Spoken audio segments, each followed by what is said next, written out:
Acostumado a comandar batalhões e dar ordens para muitos homens e mulheres que estão ao seu comando, ele tem como maior alegria a certeza de ser um soldado de Cristo, de obedecer ao seu Senhor e Salvador Jesus fielmente. Para o nosso bate-papo de hoje, eu recebo em nosso programa o Tenente-Coronel do Corpo de Bombeiros de Minas Gerais, Ricardo Eugênio, que também é pastor da Igreja Assembleia de Deus. Meu querido irmão Ricardo Eugênio, boa noite, bem-vindo ao programa. Bem, pastor, eu não nasci num lar evangélico.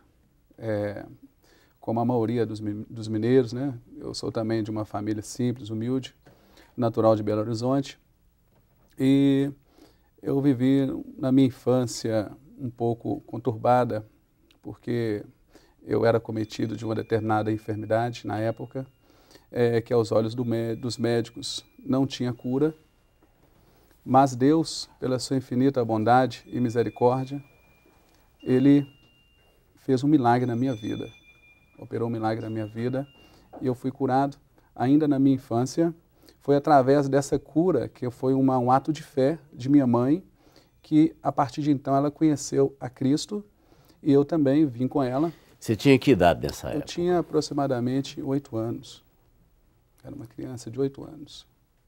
E aí aconteceu o que você considera ter sido um milagre. Aconteceu um milagre na minha vida. Milagre porque do ponto de vista da medicina não tinha... Eu tinha que conviver com este mal.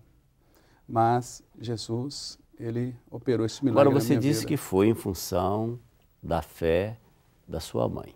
A sua mãe já tinha vivido essa experiência de conversão? Como é que era? Não, ela não tinha vivido essa experiência. Mas tinha fé para isso? Ela tinha fé e foi uma igreja evangélica na época.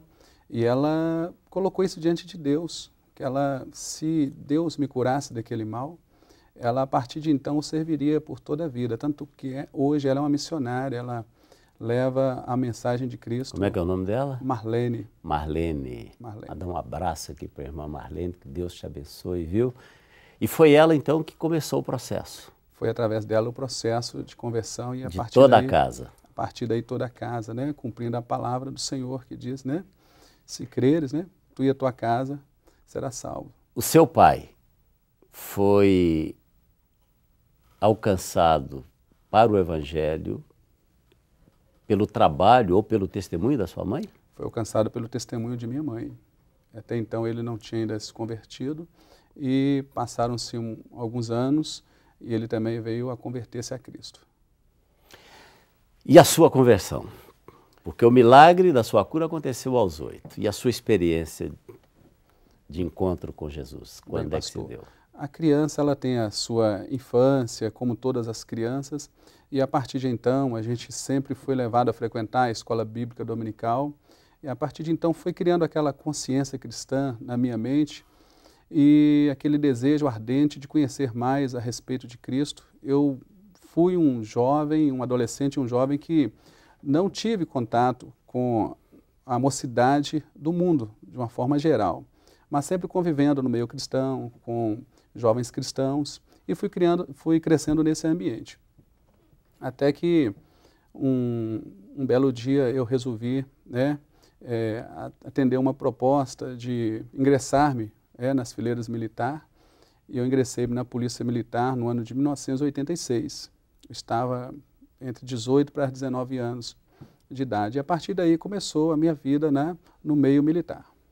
E depois eu fui fazer um curso na academia no ano de 88, fazer um curso de oficiais, né? Fiquei lá 4 anos na academia me formando para ser um oficial da Polícia Militar. E só no final deste curso que eu optei em servir-me no Corpo de Bombeiros. Agora, a sua ida para a polícia foi... Porque normalmente a gente conversa com uma pessoa ou outra, sempre tem uma influência dentro de casa, ou é o pai que era da polícia, ou tem um tio, enfim. No seu caso também, teve essa influência caseira para você? No meu caso, eu trabalhava muito com esse serviço informal, era um jovem acostumado a trabalhar, eu nunca fiquei parado. Era engraxando sapatos, era vendendo laranja, então eu sempre gostava de ter um dinheirinho para comprar alguma coisinha. E aí um tio meu, ele, motorista de ônibus, olha, ô Ricardo, tem um concurso aberto na Polícia Militar, quem sabe você não se habilita? Então, militar na sua casa, quer dizer, até então, só não você? Não tinha ninguém, só não tinha eu. ninguém. Particularmente para você, o que foi marcante nessa sua trajetória? Qual a experiência assim, que mais foi forte para você? Bem, pastor, eu identifico assim muito, em termos de semelhança, a missão do Bombeiros com a missão de Jesus. Aquela missão de proteger, de resgatar e de salvar vidas. Logicamente no campo material, no campo físico, né? E isso foi um dos motivos pelo qual eu me optei em estar no Corpo de Bombeiros, porque eu gosto muito de estar atuando para ajudar as pessoas, para poder resgatar. E talvez essa missão do Corpo de Bombeiros faz dele, né, essa instituição de tamanha credibilidade junto à sociedade. E eu já passei por momentos marcantes, como naquela época, em 92, teve aquele acidente lá na Vila Barraginha, onde várias pessoas ali aquele soterramento, morreram, aquele né? soterramento. Foi terrível. Foi terrível. Eu me atuei lá também no socorrimento de pessoas, no resgate de pessoas ali, em meio àquela lama. E o Bombeiros em si, ele atende diversas ocorrências onde está ali intrinsecamente a questão do salvamento, do resgate das pessoas. Deixa eu te fazer uma pergunta. De todas as ações que vocês empreendem no dia a dia, qual é, assim, aquela que mais impacta, aquela que mais mexe com o emocional de vocês?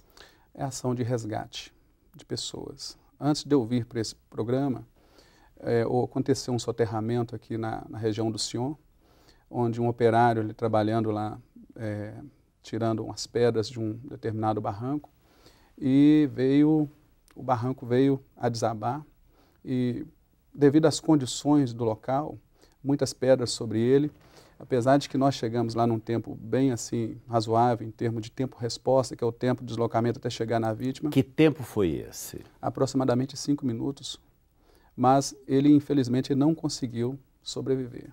E me impactou muito porque chegou uma mãe lá, rapidamente aconteceu, foi noticiado, chegou uma mãe lá chorando porque o filho dela trabalhava lá, ela pensou que talvez fosse o filho dela.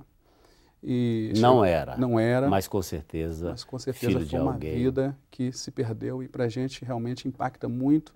E o dia a dia da gente ele é pontilhado com situações como essa. Já te aconteceu de ir prestar socorro sem saber quem eram os envolvidos no acidente e se deparar com uma pessoa da sua relação, um amigo, uma coisa assim? Bem, pastor, essa pergunta ela foi muito oportuna porque no domingo teve um acidente de um ônibus da Saritur, que estava vindo lá de Jabuticatubas.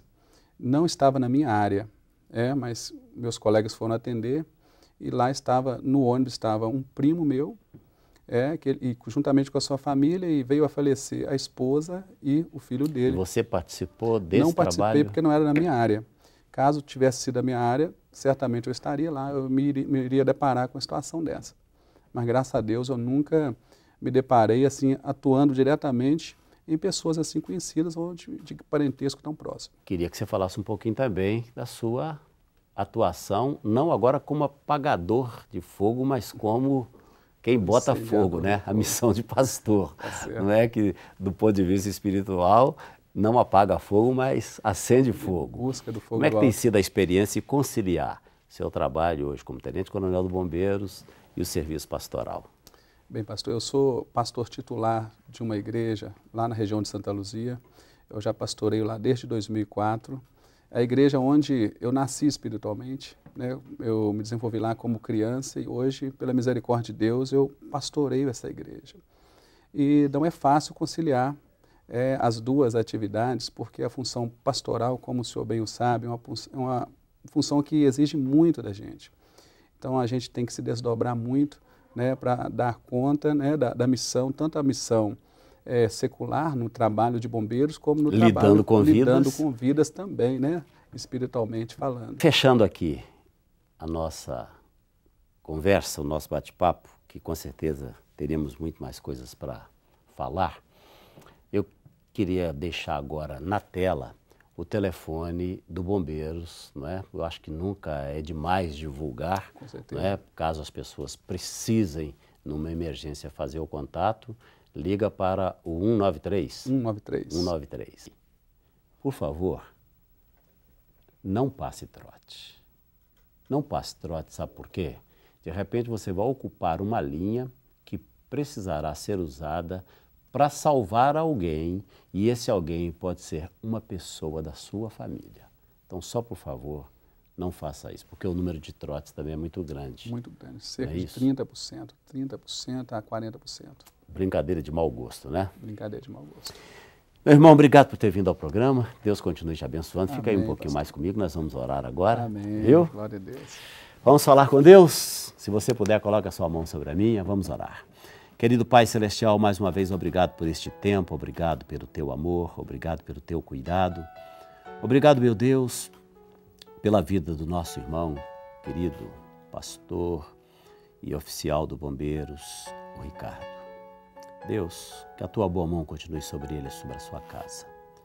Que o Senhor continue abençoando essa corporação, essa instituição tão bonita e que faz esse trabalho tão importante.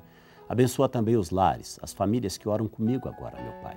No nome de Jesus, Senhor, eu quero colocar cada uma delas dentro do coração do Senhor. E te pedimos mais, nos abençoe nos dando uma noite de paz, uma noite tranquila, uma noite de descanso, pois esta é a nossa oração com a gratidão do nosso coração. No nome de Jesus. Amém. Amém.